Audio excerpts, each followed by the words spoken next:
Família, Pedrinho muito confiante nas opções que o Vasco tem no elenco para a disputa do Campeonato Brasileiro. João Vitor também deu uma declaração ontem que o grupo está confiante. E você, seu sentimento? Tá chegando a hora. Dia 30 é logo ali às 6h30 contra o Santos no nosso Caldeirão. O Vasco inicia sua trajetória no Campeonato Brasileiro. E aí, claro, o Tiagão aqui nessa quinta-feira está refletindo a vida. Terceira Série A do canal Vasco em Família. Porque esse canal aqui, em outubro, arredondando, vai completar 5 anos nesse ano. Pô, terceira Série A, Tiagão? Que isso, hein, irmão? É, família. Porque, você lembra, né? 2021, Salgado proporcionou pra gente, né? A maior vergonha da história do Vasco. 2022, a Batalha de Itu, né? Que loucura aquela semana, hein? Rapaz do céu. 2023, né? Foi a primeira Série A aqui do canal e olha... Tiagão ficou gordo, papudo, encheu a cara, porque na reta final do Campeonato Brasileiro não dava para assistir aqueles jogos sem o líquido amarelo. Não dava porque o coração tava daquele jeito, pensando na possibilidade elevador. Subiu e descer de novo, pelo amor de Deus. 24, né, a gente passou um período ali no início do Campeonato Brasileiro daquele jeito, mas aí apareceu Mr. Paiva. Para alguns, sorte. Para outros, competência. Mas o Vasco fez um campeonato tranquilo, ainda teve, né, a Copa do Brasil batendo ali na semifinal. E agora, esse ano?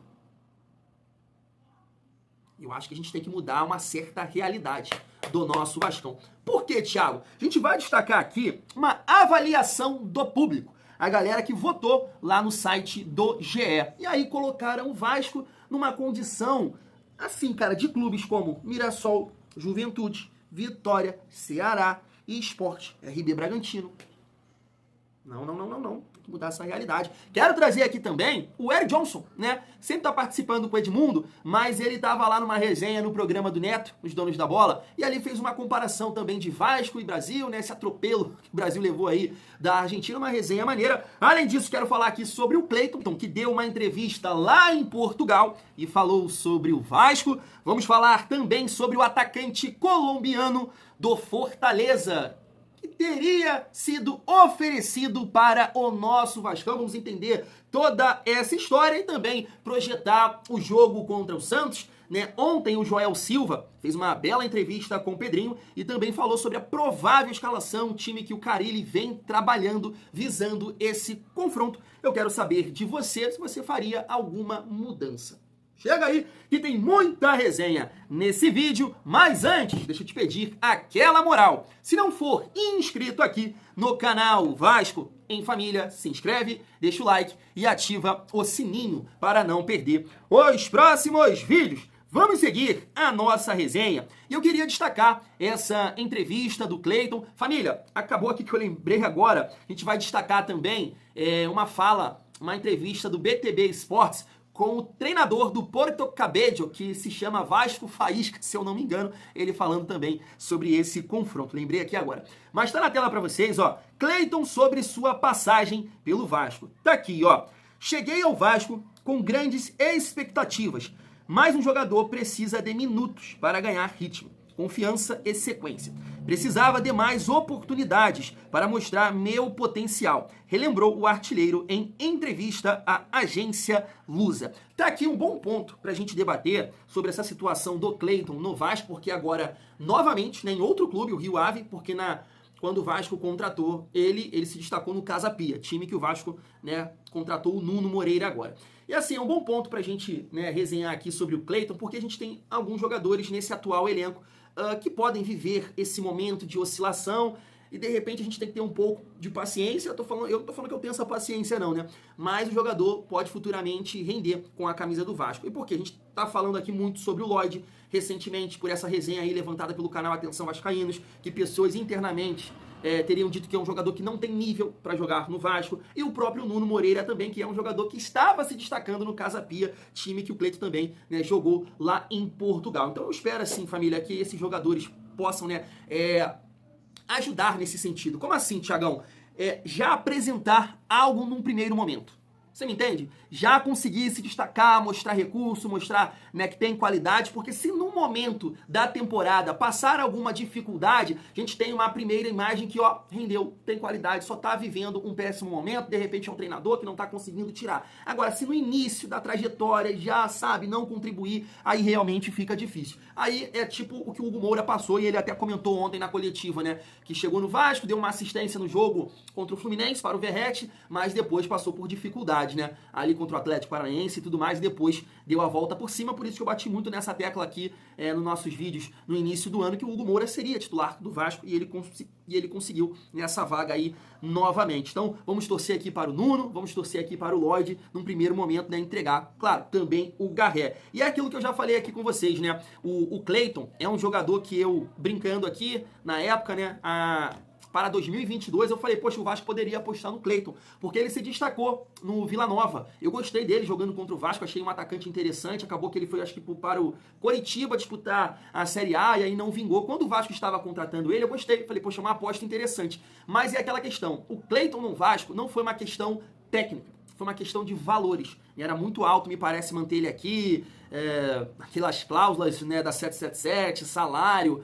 O Edmundo falou que para manter o Cleiton até o final do contrato, o Vasco ia gastar 50 milhões, então eu entendo que foi mais isso do que uma questão técnica, até porque hoje, né, o Vasco está aí buscando um atacante para ser reserva do Verratti. Eu acho que o Ryan até pode exercer essa função, mas o Vasco tem, né, a ideia de vender aí na próxima janela o Ryan, então o Vasco vai sentir falta desse jogador. Um outro atleta que poderia fazer essa função, quebrar o galho, é o David, né, que também tem um porte físico, pode fazer ali uma parede, mas está machucado, só deve voltar no final do ano. E o GB, me parece que a comissão técnica não conta com esse atleta. Vamos seguir aqui a nossa resenha, e eu gostaria de passar esse corte do treinador português do Porto Cabedelo, falando desse confronto contra o nosso Vascão pela Sul-Americana. Se liga só. Eu não diria que é um sonho, que é a realização do sonho, mas é sem dúvida nenhuma um momento alto na minha carreira enquanto treinador. Ainda sou um jovem treinador. É a primeira vez que como treinador de um clube vou participar numa competição internacional, portanto poder participar na Sul-Americana ao serviço da Académia Porto Cabedelo, para mim já é uma realização pessoal muito grande. Poder enfrentar clubes grandes como é o Vasco da Gama, que é um dos grandes clubes do Brasil, ainda mais prazer me dá, ainda mais honrado me sinto, e portanto sim, vai ser um prazer enorme defrontar o Vasco da Gama. Vai ser também um prazer enorme para mim ir pela primeira vez ao Brasil, nunca tive essa possibilidade, ainda para mais ir à cidade maravilhosa que é o Rio de Janeiro, ainda mais prazer e maior expectativa tenho, e portanto espero que a gente se possa encontrar aí, que possa ser um bom jogo, que as pessoas, que o público possa desfrutar, mas claro, neste caso, espero poder sair daí vencedor, que é esse o objetivo de todas as pessoas que participam no futebol. Nós não fugimos à regra, vamos aí para tentar trazer os 3 pontos, mas vai ser sem dúvida nenhuma um grande prazer poder enfrentar o grande Vasco da Gama. Tá aí. Recentemente, a gente trouxe aqui uma análise do Josa, jornalista que eu gosto muito, né? Ele conhece muito bem aí esse mercado sul-americano, de jogadores e também de times. E aí ele analisou, né, o Porto Cabedelo, e ele falou, ó, nem pensar, o Vasco tem que ganhar aqui e lá. E aí ele pontuou, né, a questão do Porto Cabedelo, que é um time que me parece que no ano passado tinha jogadores jovens, e aí contrataram jogadores mais com uma certa idade nessa atual temporada, e o time não está encaixando, a coisa não está caminhando. A gente entende que num primeiro momento é o time que deve ficar ali na 4ª colocação do grupo, né? Então o Vasco tem que conseguir realmente ganhar do Porto Cabedelo aí a primeira partida em casa, né? A gente joga fora contra o Melgar e depois a segunda rodada em casa contra o Porto Cabedelo. O Vasco eu entendo que entra pressionado nesse grupo, pelo menos para conseguir a segunda colocação, né, ali para os playoffs, e aí você enfrenta o 3º colocado dos grupos lá da Libertadores, mas, claro, né, foi divulgado aí o valor de mercado, entendo que a folha salarial do Vasco também deve ser bem maior do que Lanús, Melgar e do Porto Cabedelo. A gente tem que, né, depois de tanto tempo, sem disputar uma competição internacional, o Vasco tem que passar de fase e tem que mirar, claro, a primeira colocação. Então, ganhar fora de casa, o próprio Josa falou isso, o Melgar também é um time que contratou um treinador agora, recentemente, não tá bem, então é uma partida que a gente tem que pensar na vitória, e aí depois a gente tem 2 jogos em casa. Já pensou? 9 pontos? Mundo ideal, né? Depois aí tem o retorno, mas iniciar bem dessa forma com 9 pontos Seria show de bola. Seguindo aqui para a gente falar sobre mercado da bola e a ideia que o Vasco tem de contratar ainda, né, um atacante com as características do Lloyd Augusto. Ontem a gente trouxe aqui uma informação do jornal O Povo, lá do Ceará, dizendo que o Vasco demonstrou interesse, sondou Dylan Borrero, né, atacante colombiano, que nesse momento está no Fortaleza. Eu não sabia, fui pesquisar um pouco mais sobre o jogador, ele também passou pelo Atlético Mineiro, não sabia disso, família vascaína. E aí a gente tem aqui essa informação do Matheus Gilbert, tá aí, ó. Dylan Borrero foi oferecido ao Vasco por empresário conhecido do clube. E é o André Cury, família vascaína, tá aqui. E aí tem outra informação da galera do Analisa Vasco, tá aqui, ó. Caso o Vasco tenha interesse em Dylan Borrero, Fortaleza não deve dificultar sua liberação, porque o jogador não está atuando, né? Até fui ver ontem, né? Se ele entrou na partida lá da Copa do Nordeste, Fortaleza contra a CRB, e não, Fortaleza que perdeu para o CRB por 1-0, e tá aí, vou mostrar para vocês no banco de reservas, Dylan Borrero, e ele não entrou no jogo, então ele não vem sendo utilizado. Não sei se vocês pesquisaram aí, foram assistir alguns vídeos, né, do Dylan Borrero, é o mesmo estilo assim, né, a característica, quer dizer, é aquele cara de velocidade, de dar um tapa na frente, né, me parece que se destacou no ano passado num time lá dos Estados Unidos. E aí o Fortaleza apostou, e tem muita gente aqui no nosso meio, quero dizer torcedores, né, que elogiam, né, o trabalho que é feito lá no Fortaleza, como é que pode, com um time com pouco recurso, consegue montar times competitivos, e aí, ó, contrataram o Dylan Borrero. Se chegar aqui no Vasco, você vai ficar satisfeito?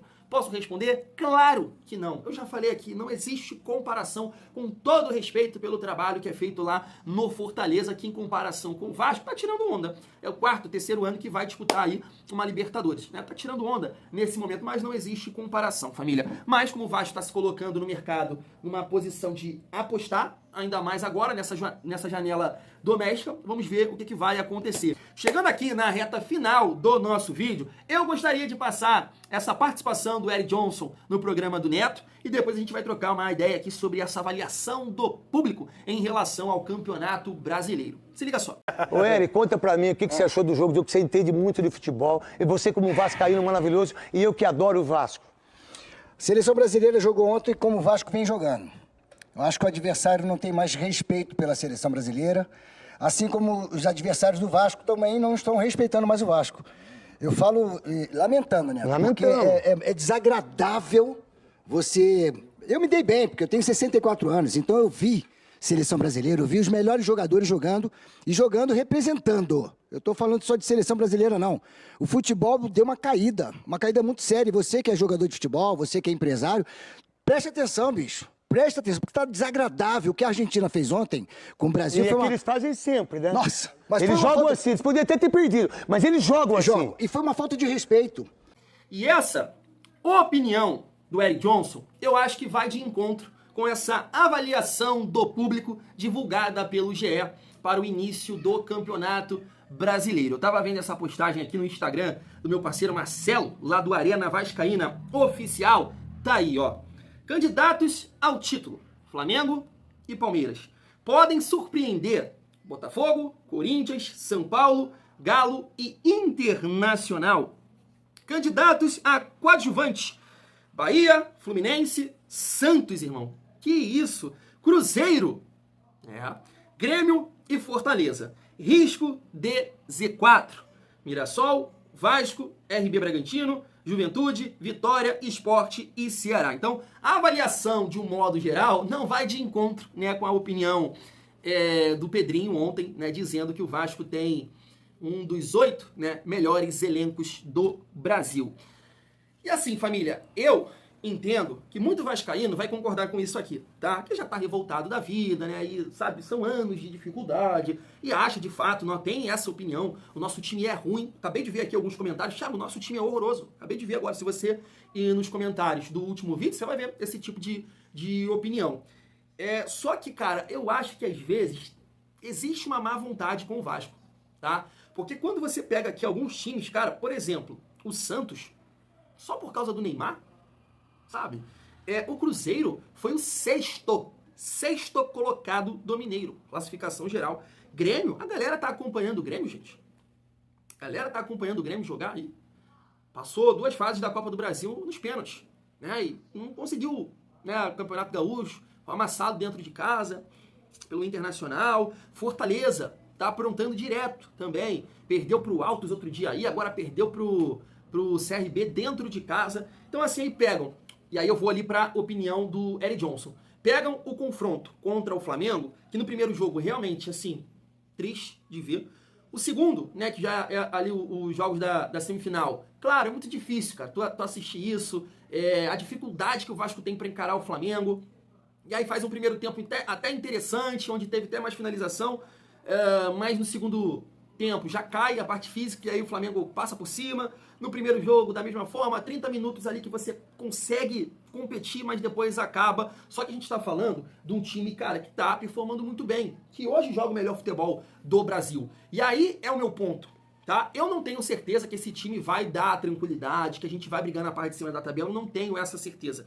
Porque eu quero ver o Vasco num nível de enfrentamento que é diferente do Flamengo.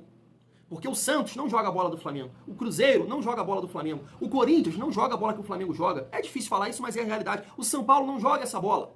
De repente tem aqui Flamengo, Palmeiras, Inter, Galo, Inter, sabe? Então eu quero ver como é que o Vasco vai se sair. Mas eu não concordo aqui com esse tipo de visão não, família vascaína. Em relação ali, só para complementar o que o Eric Johnson disse, é isso, né? Me parece que o nosso rival não respeita mais o Vasco. E a gente tem que ir em busca desse respeito, dessa confiança. O João Vitor falou sobre isso ontem na coletiva, né? Que o nosso rival nesse momento tá melhor, mas, cara, a gente sabe que, poxa, tem jogos que um adversário é melhor e o time inferior consegue competir, dar dificuldade e até ganhar. Então o Vasco tem que buscar essa confiança, claro, contra o Flamengo, especificamente falando, e no Campeonato Brasileiro, surpreender, cara. Surpreender, o Vascaíno merece isso, né? Como eu comentei com vocês no início do vídeo, 2023 foi um sofrimento, 2024 a gente, né, já teve uma tranquilidade, conseguiu até buscar uma Sul-Americana, que em 2025 possa ser um campeonato para os vascaínos se orgulharem, né? Podemos dizer assim, não somente olhar, né, para o que foi 2024 e ficar satisfeito porque a gente teve tranquilidade em comparação a 23, né? Que a gente possa de fato se orgulhar no Campeonato Brasileiro e o Vasco fazer uma campanha que possa surpreender e calar a boca de alguns. Não é isso? Fui!